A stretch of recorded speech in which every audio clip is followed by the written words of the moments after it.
World Cruiserweight champion Floyd Masson, the Brisbane-based Kiwi, he's on the hunt for more world title glory as part of a stacked card that also includes rising star Callum Peters. So much to look forward to tonight. We're thrilled to have former world champion Parro join myself and Pete Waddell on the coverage as we kick off a huge month for Australian boxing with Sam Goodman and Nikita Tszyu in action. We're going to get to that in a moment. We're going to find out what's happening in your world as well. But just firstly, how excited are you to be here for this show in your hometown tonight? Yeah, super pumped. You know, you named it, the former Cruiserweight IBO world champion Floyd Masson against a tough test, against a good name in boxing in the Parro name. So excited to see how that goes. Callum Peters is back, always exciting.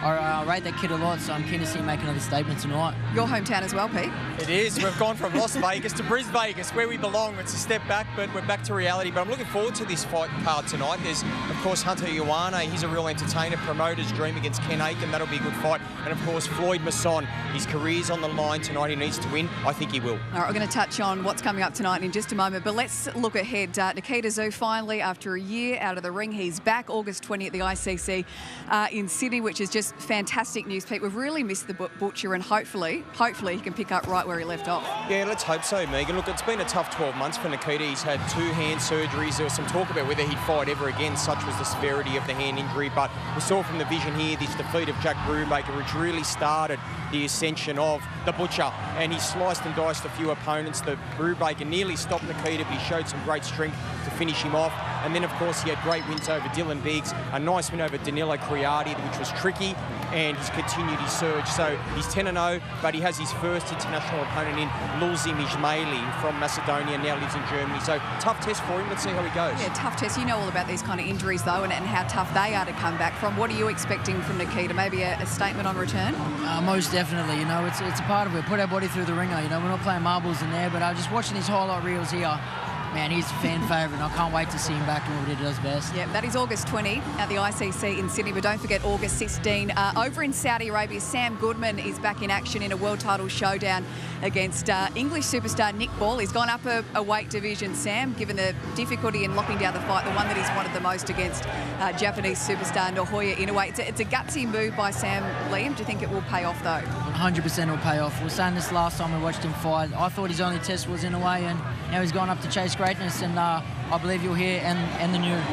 And is it true, Pete, that if he does beat Nick Ball, he could actually end up going full circle and fighting Inoue? Absolutely, Megan. Look, there's huge permutations for this fight. If he beats Nick Ball, he could even fight Inoue at featherweight, which would be a massive development. Of course, they were hoping to get it done at super bantamweight. There were the 2 cuts for Sam Goodman, which cost him $1 million and a potential world title shot. Devastating. But if he beats Nick Ball, who has been in talks with the Inoue camp, then maybe Goodman leapfrogs him and gets that shot. Let's hope he gets it, because I believe he's a world title winner. He deserves a belt. All right, we'll bring on the next couple of weeks. Let's talk a bit more about tonight, though. Former world champion Floyd Masson, he wants to get back into those world title conversations. He was terrific here in Brisbane a few weeks ago, getting back to winning ways.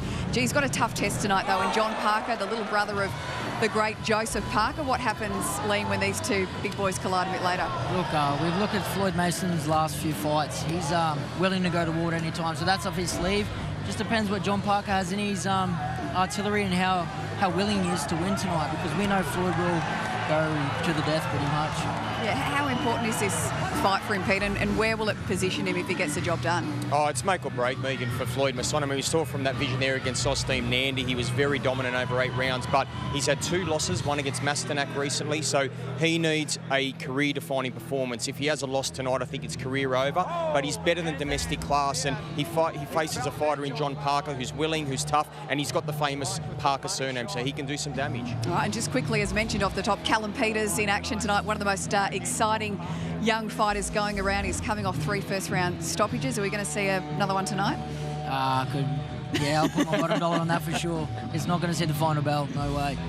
Tough testo tonight against Haywood. He's been in the ring with some of the biggest names in Aussie boxing. He's by far the most experienced opponent that Callum has faced, Pete. Absolutely, Megan. Look, his nickname is the Headache, and he'll give a real migraine to Callum Peters. Look, he's had 19 fights, only stopped once, so he's tough, he's willing, he'll go the distance, and Callum Peters has only had 3 wins, first-round wins. So we need to see more from Callum Peters. He's classy, but he needs to go longer. I think he'll get a better hit out tonight against Haywood. It's a good test. All right, well, gents, great to get your early thoughts. We're ready to get things underway here in Brisbane. Let's take you now to James O'Shea.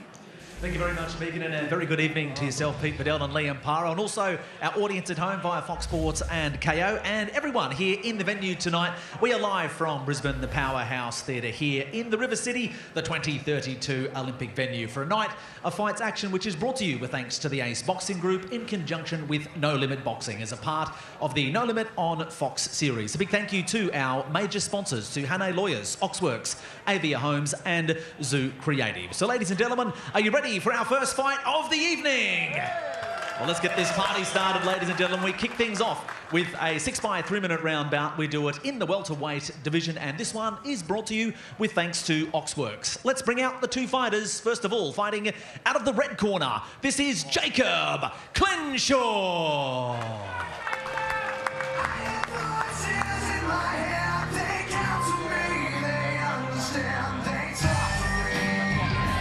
That might be a familiar track for a couple of you. That is the theme song of the 14-time world champion Randy Orton, for those of you that are wrestling fans. And Jacob Clenshaw is one of those. He was scheduled to fight on a Sam Goodman undercard back in May. Reluctantly had to withdraw due to his commitments travelling to WrestleMania. It is a boxing surname in this country, the son of Josh Clenshaw, former alumni of the Australian version of The Contender, former Australian super middleweight title holder. This young man, a proud Western Sydney product. It's a family affair. His younger brother, Jaden, his head trainer. And now, ladies and gentlemen, his opponent fighting out of the blue corner. This is Calvin Jensen.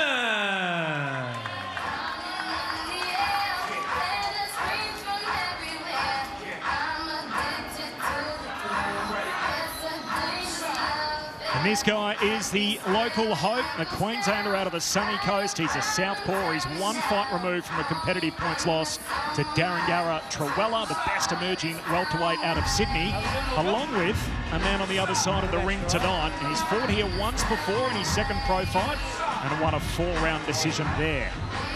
This is the fast life, and we are on a crash course tonight. Calvin Jensen, 5 years younger than Clenshaw. You can see not much between them when it comes to the height and the reach.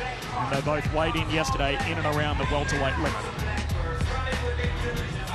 And now, ladies and gentlemen, introducing you to this contest. We fight 6-by 3-minute rounds. We do it in the welterweight division, and this bout is brought to you with thanks to Oxworks. Your 3 judges scoring this contest ringside are Mr. Adam Height, Miss Sabrina Kerr, and Mr. Philip Holliday. Timekeeper at the bell is Mr. Phil Tye. Referee, third man in the middle, in charge of the action is Mr. Phil Austin. Introducing to you first, standing across in the red corner. Weighed in officially 66.5 kilos. He wears the black trunks tonight. He travels to us from Mount Druitt, Western Sydney, New South Wales. He's trained by Jaden and Jack Clenshaw out of the Colleton Boxing Club. His professional record to date is 6 fights, 5 wins, 4 big wins by way of knockout, 1 draw, yet to taste defeat. This is Jacob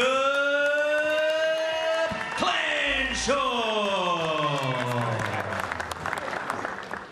And his opponent standing across in the blue corner. He wears the white trunks. He tipped the scales yesterday, 66.4 kilos. From the Sunshine Coast, from right here in Queensland, he is trained under the guidance of Brendan Cotter. His professional record to date, 5 fights, 4 wins and just the 1 loss. This is Calvin Jensen.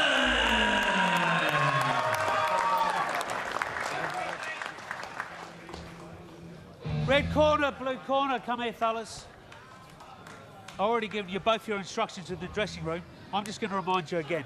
Obey my commands at all times, protect yourself at all times. Touch them up, back you go, best of luck to both. Good luck, fellas. These are the kind of fights we wouldn't have ordinarily seen in the not-too-distant past, but have fast become commonplace. 2 prospects finding each other on a platform big enough to warrant the risk. As we get going, the Ace Boxing Group and No Limit Boxing present a fantastic night at the Brisbane Powerhouse. Corbin Middlemass and former super lightweight is what I'm trying to spit out. In Liam Parro alongside me for the call. Liam, it's a fun night of boxing ahead. It is definitely a good night of boxing ahead, and anyone that knows the Ace Boxing show is always a 50-50 fight, so fans are the winners in this one for sure. It's amazing sport, boxing, isn't it? You can be a light welterweight, a junior welterweight, a super lightweight, and you're all in the same division. It's all 140 pounds, no matter which way you chop it up. The welterweight division, a fascinating one domestically, and sure we'll speak to you about that as the night progresses. Liam, in your own circumstance, but it feels like it reflects domestically a lot of what's happening globally. It's in a little bit of a state of flux for a once glamour division. Obviously, Jason Malia is the current title holder nationally. Yeah, definitely. There's a lot of skill here and a lot of talent, and that's in Australia across the board. You know, Australian boxing in a good place at the moment, and I'm blessed to be a part of it. Yeah, leading the way. Clenshaw in the black trunks and Jensen in the white. Interesting way to get going. The first of 6 rounds in the welterweight division. They lock up here in centre ring. Don't hold it, Jacob. Good old southpaw versus orthodox. Watch your head there, fellas. What have we got to be aware of here with the southpaw in play? Keep them up. Look, being a southpaw myself, or what you've been trying to do is getting your lead foot on the outside there to get out of the way of his right hand and set up that left hand. Jensen's lead foot, his right foot on the outside of where Clenshaw is standing, and that's the positioning he wants to get. So what advantages does he gain by that foot positioning? Just a lot more control, you know, a bit more ring generalship, and yeah, his left hand's a lot shorter to the target. He's been on the outside of the line there. Curling hook from Clenshaw, well blocked, and then the counters here from Jensen as he throws some body shots. Cutting punches from Clenshaw.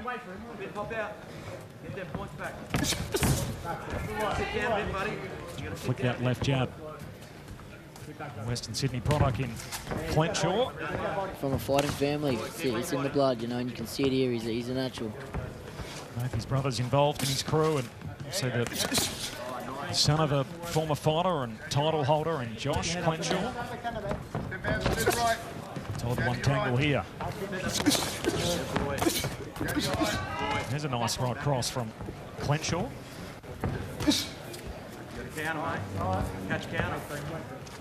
Waning moments of this opening round. First of the night here on Fox Sports. Thank you. Keep them up, fellas. To the body. There's no feeling out, they're straight into it. It's good, exciting. Clenshaw trying to put some money in the bank there for a later rounds. It's the end of one.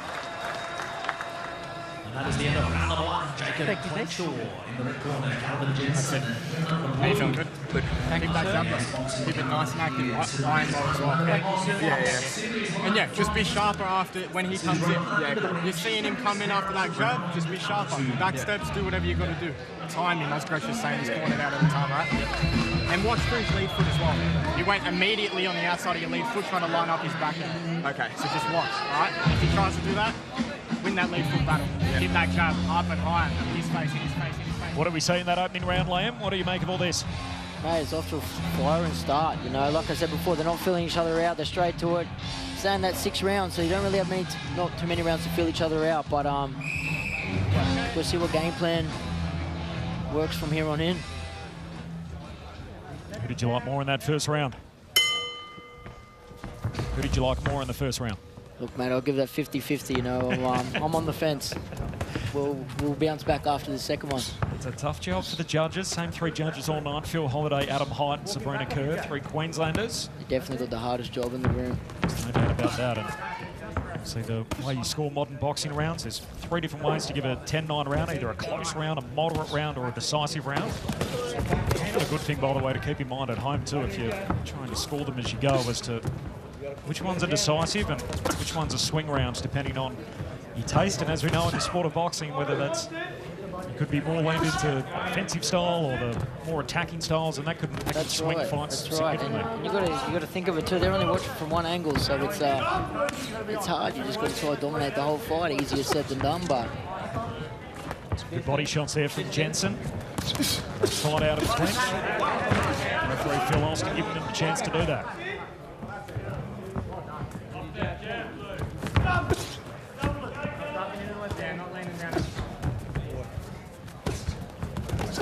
And they bang.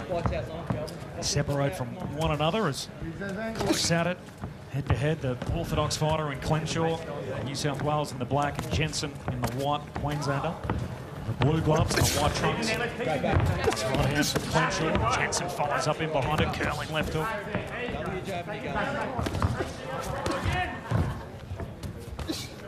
like to see a bit more feints from both boys. I've seen Clenshaw feint before, just to see the reaction, you know, might see what kind of openings approach from that. Clenshaw, interesting story. We talked about the family affair. Trains out of his garage, so doesn't have a ring, travels for sparring. There's a lot of work in the family, and all of a sudden developing a very fine career. Just his 7th fight. Undefeated prospect so far. Jensen here is the lead foot as he attacks with Clenshaw's back on the ropes. Head tangle again, and now the referee and Phil Austin has to separate them. Clenshaw crunches him over the body. Just warned for going a little south of the border.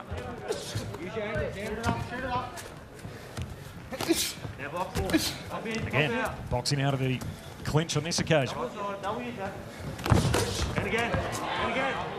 Straight left hand from Jensen, the southpaw moving in behind it. Now he's pressing the action, tags him upstairs. Fun start to the night.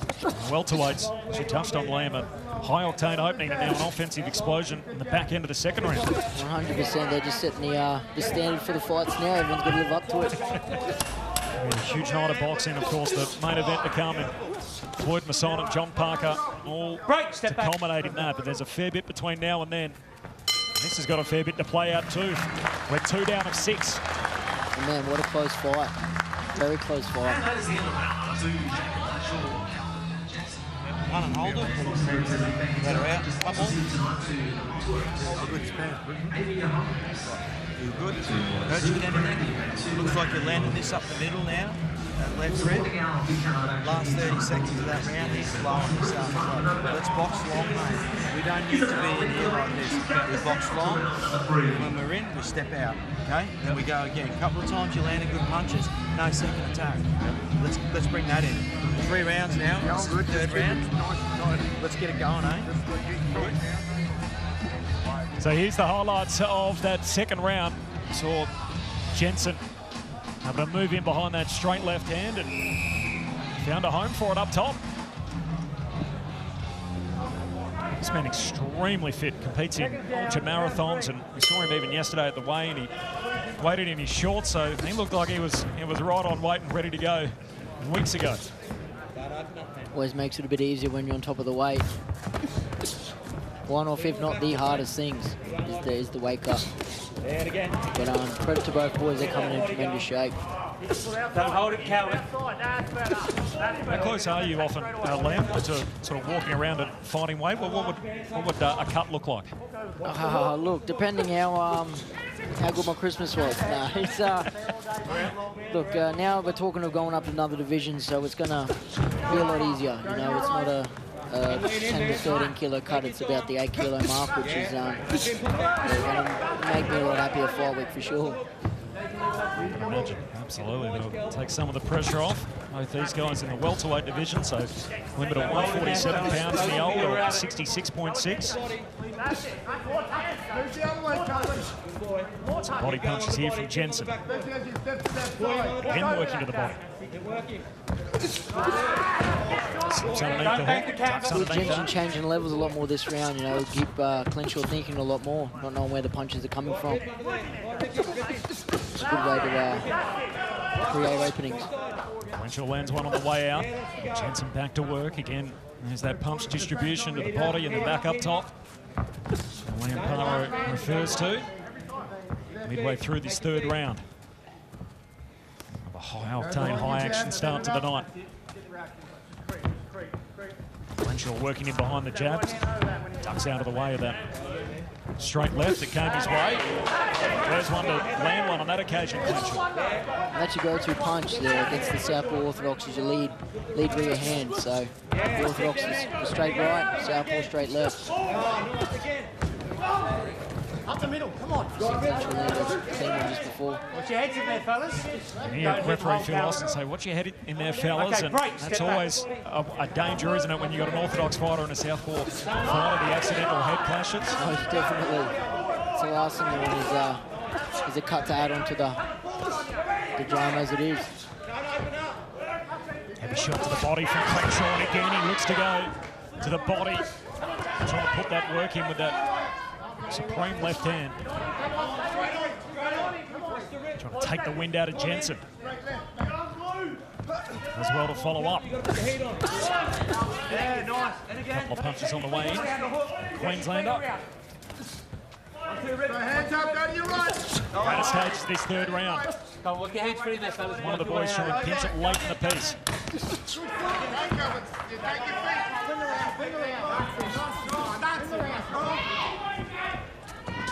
There you go.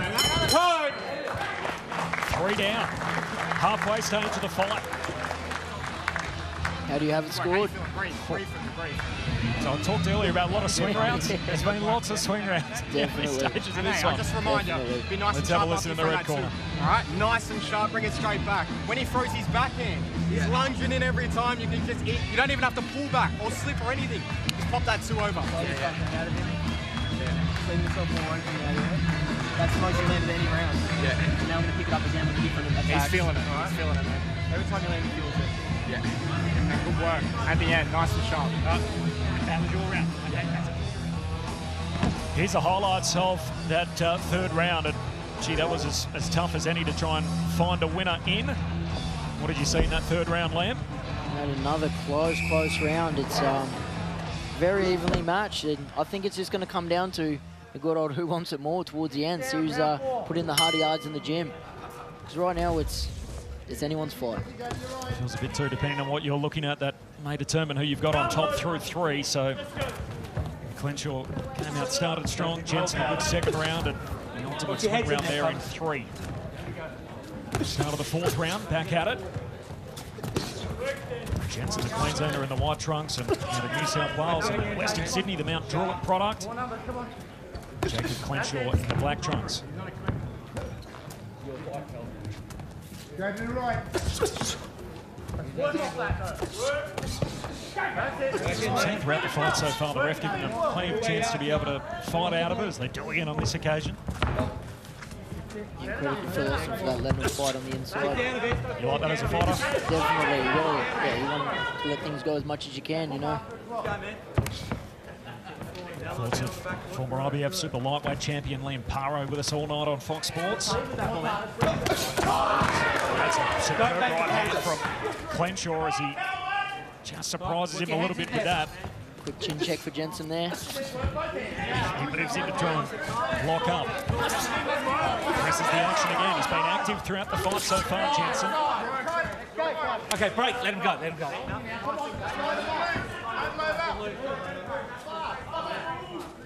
Now it's Jensen. Just got tagged moments ago, but comes in trying to walk down Clenshaw. Exchange again in centre ring. Liking that short straight right from Clenshaw. It's hit the mark every time he throws it. Clenshaw got him with the uppercut on the way in as Jensen locks up once more. That's turning into a good round for Jacob Clenshaw.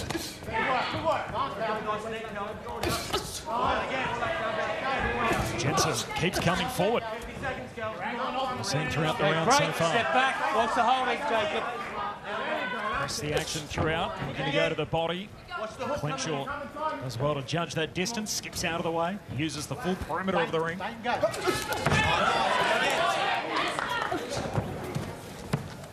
Work your hands free, fellas. Happy to lock up against the ropes. You see Jensen trying to push, sit on his head, but kudos to Clenshaw and holding him and not letting him work on the inside. Does well to block away a few of those straight left hands from the southpaw. Clenshaw happy to fight out of the pocket here in the latter stages of the 4th round. Having landed a couple of nice shots already. Trying to control the tempo of the fight in the latter stages of the 4th. Step back. Oi! Watch the shoulder there. You knock that off, all right? Box. It's a very stern referee, Phil Austin. Just knock that off already. He says to him on the way out. Let him know he's in charge. That'll do us through 4. So 4 rounds down. A couple of nice shots in all of that from Jacob Clenshaw. Two guys early on in their career, half a dozen fights for that man, Calvin Jensen. Let's have a listen in. We're right. Okay, again, we've got to fight long. Okay? It's pretty close, man. So we've got to bring in some second attacks. Okay? You're going to rounds with that high close. They're really close. Okay? Again, don't lunge. You're starting to get tired. If he ties you up inside, just slip out. Slip out to the right. Feel good? Got any power, is he? All the shots he's landing that look bad is because you're sitting right up like this. You sit low. Sit low and shoot him sharp, mate. Need these rounds, mate. We need these rounds. Is it the action from that 4th round and some nice moments here for Jacob Clenshaw? Yeah, most definitely. It's but it's tit for tat, you know. One gets one good shot, and then there's a receipt coming not too long after. So it's very hard to pick. Jensen working the body early. Start of the 5th round here. As you can see, 5 of 6. All of a sudden, starting to get urgent for both guys, and fine margins that will decide this fight, as we've seen in the opening 4 rounds. Oh, Jensen snaps ahead back with Clenshaw there. A furious exchange in the middle of the ring. And has to wear a couple to try and get inside on Clenshaw. They're coming out hammer and tong. I think they know how close this is and what each round means to them for the decision. So.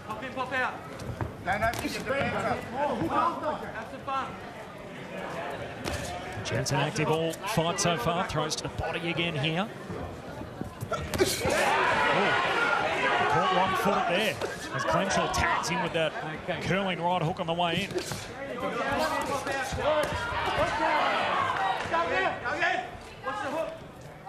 Both boys are having good moments in this fight. Like I said before, one does something good and there's a receipt straight away. It's very close. Just tagging Jensen there as that shoot back of Clenshaw. And I tell you, roll with the punches. Liam saw it on that occasion when he's back to the ropes. Again, happy to fight out of the pocket here as Jensen presses the action. Work your hands free, work your hands free. Be neat when you come out of that, Cal. Don't lean it, don't lean, man. Don't lean. That's the trick. When you're back to the ropes, what are you looking to do in Clenshaw's position when in that position? Look, the plan is not really to have your back on the ropes. You know, it doesn't look good from the judge's point of view. And it's harder to evade shots, you know. So if I was Clenshaw, I'd be trying to wrap, get off the ropes, and try get to ring centre. I mentioned Jensen's conditioning. You can see just how cut he is and the shape that he presented in yesterday on the scales as well. Told you a fair bit about it. You can see in the 5th round here, he's still got plenty of pep in his step and popping those punches. Yeah, still got a lot of pop in those punches, and it shows to the conditioning he's bringing into the ring. Break, let him go. Clenshaw locks up here, later stages of the 5th round. Penultimate round of the fight. Short 6-rounder, fine margins through the first 4. Depend a bit on your taste as to how you're scoring that at home. Clenshaw trying to fight from a distance here in the latter stages of the round. Jacob, you let him go.